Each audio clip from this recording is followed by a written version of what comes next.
തീർച്ചയായും നമുക്ക് അമലിലേക്ക് കൂടി ഒന്ന് പോകാമെന്ന് തോന്നുന്നു. അമൽ, എന്തായാലും അങ്ങനെ ഒരു ഐതിഹാസിക സ്റ്റെപ്പാണ് ആശാവർക്കർമാരെ സമരം 39ാം ദിവസം എത്തുന്നത്. അതിനാണ് ഈ വലിയ പിന്തുണ പ്രതിപക്ഷ പാർട്ടികളുടെ പ്രതിപക്ഷത്തിന്റെ, കോൺഗ്രസിന്റെ, UDF-ന്റെ ഭാഗത്തു നിന്നും ഉണ്ടാകുന്നത്. എത്രത്തോളം MLA-മാരുടെ സാന്നിധ്യമുണ്ട്? അല്പസമയത്തിനകം അങ്ങനെ ഉണ്ടെങ്കിൽ സെക്രട്ടേറിയറ്റിന്റെ മുന്നിലേക്ക് എത്തുമല്ലോ.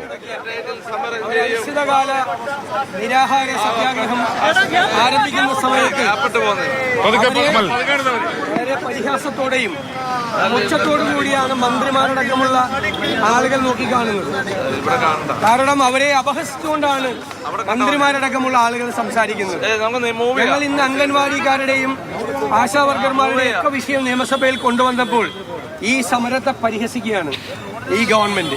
അതുകൊണ്ടാണ് ഞങ്ങൾ മന്ത്രിമാരുടെ മറുപടി കൂടി ബഹിഷ്കരിച്ചുകൊണ്ട്, ഞങ്ങള് ഈ സഭാ നടപടികൾ ബഹിഷ്കരിച്ചുകൊണ്ട് ആശാവർക്കർമാർ ആരംഭിച്ചിരിക്കുന്ന നിരാഹാര സമരത്തിന് പിന്തുണ അർപ്പിക്കാൻ സെക്രട്ടേറിയറ്റിന്റെ മുന്നിലേക്ക് വരുന്നു.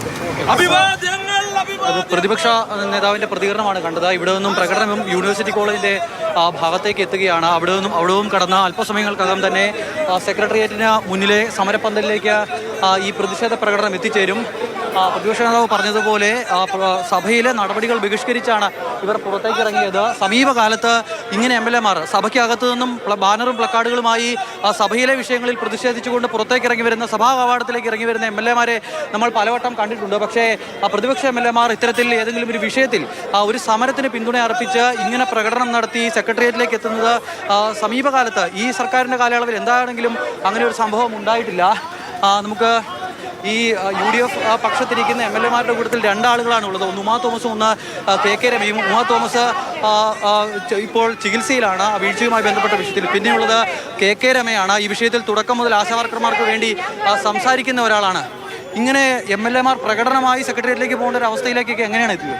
അതെ, ഇവരുടെ സമരത്തെ ഇപ്പോഴും പരിഹാസ്യത്തോടു കൂടിയാണ് ഗവൺമെന്റ് കാണുന്നത്. വളരെ പുച്ഛത്തോടു കൂടിയുള്ള സമീപനമാണ് ഈ സ്ത്രീകളോട് എടുത്തുകൊണ്ടിരിക്കുന്നത്. അത് ഒരു കാരണവശാലും അംഗീകരിക്കാൻ കഴിയുന്നതല്ല. ഏറ്റവും ന്യായമായ ആവശ്യത്തെ സർക്കാർ കണ്ടില്ലെന്ന് നടിക്കുക എന്നുള്ളത് ഞങ്ങൾ ശക്തമായി പ്രതിഷേധിക്കുകയാണ്. അതിന് മറ്റ് നടപടികളുമായിട്ട് ഇനിയും മുന്നോട്ട് പോകും. അതുകൊണ്ട് തന്നെ ഇന്നത്തെ സഭാ നടപടികൾ നിർത്തിവെച്ച് ഞങ്ങൾ അവരുടെ അടുത്ത് ഐക്യദാർഢ്യവുമായി. നിങ്ങളുടെ പ്രതിഷേധം തുടരുന്നു, ആശാവർക്കർമാരുടെ പ്രതിഷേധം 39 ദിവസമായി തുടരുന്നു. പക്ഷേ ഒരു വിധത്തിലുള്ള പ്രശ്നപരിഹാരവും ഉണ്ടാകുന്നില്ലെന്ന് മാത്രമല്ല, അവരെ പലവട്ടം ചർച്ചയ്ക്ക് വിളിച്ച് തീരുമാനമൊന്നുമില്ലാതെ ആ ചർച്ച അവസാനിപ്പിച്ച് മടങ്ങേണ്ടി വരുന്ന അവസ്ഥയാണുള്ളത്. അപ്പോൾ പ്രതിപക്ഷത്തിന്റെ പ്രതിഷേധം ഇങ്ങനെ തുടരുന്നുണ്ടെങ്കിലും ഈ ആശമാരുടെ പ്രശ്നങ്ങൾക്കൊരു പരിഹാരം, അത് നിങ്ങളുടെ ഈ പ്രതിഷേധം കൊണ്ട് സർക്കാർ കണ്ണു തുറക്കുമെന്ന് കരുതുന്നുണ്ടോ? സർക്കാർ കണ്ണു തുറക്കുന്ന ഒരു പ്രതീക്ഷയും ഇപ്പോഴുമില്ല. ആ രൂപത്തിലാണ് ഇപ്പോഴും നീക്കം. ഡൽഹിയിൽ കേന്ദ്രമന്ത്രിയെ കാണാൻ പോയി എന്ന് ബഹുമാനപ്പെട്ട മിനിസ്റ്റർ ഇന്നലെ പറഞ്ഞത്. പക്ഷേ ഇന്ന് കേൾക്കുന്ന ഈ ആവശ്യമല്ല ഉന്നയിച്ചത് എന്നാണ് കേൾക്കാൻ സാധിക്കുന്നത്. പിന്നെ ഇവർക്ക് എന്ത് തൊഴിലാളി സമീപനമാണുള്ളത്? എങ്ങനെയാണ് ഇവർ ഈ ആശമാരെ സമീപിക്കുന്നത്? കേരളത്തെ നമ്പർ 1 ആക്കി നിൽക്കുന്ന ഈ സാധാരണ സ്ത്രീകളെ, തൊഴിലാളികളെ കണ്ടില്ലെന്ന് നടിക്കാൻ ഇനി ഈ സർക്കാരിന് നടിച്ചാൽ വലിയ പ്രത്യാഘാതം സർക്കാർ നേരിടേണ്ടി വരും. ഈ വിഷയത്തിന്റെ പ്രത്യാഘാതം എന്ത്, താഴെത്തട്ടിൽ എന്ത് പ്രത്യാഘാതം ഉണ്ടാക്കുമെന്ന നല്ല ബോധ്യം പ്രതിപക്ഷത്തിന് കൂടിയുണ്ട്. ജനകീയ പ്രശ്നമായി ഈ വിഷയം മാറിക്കഴിഞ്ഞു. അതിനാൽ തന്നെ ഈ വിഷയത്തിൽ പരസ്യമായി പ്രതിഷേധവുമായി രംഗത്തേക്ക് ഇറങ്ങുക.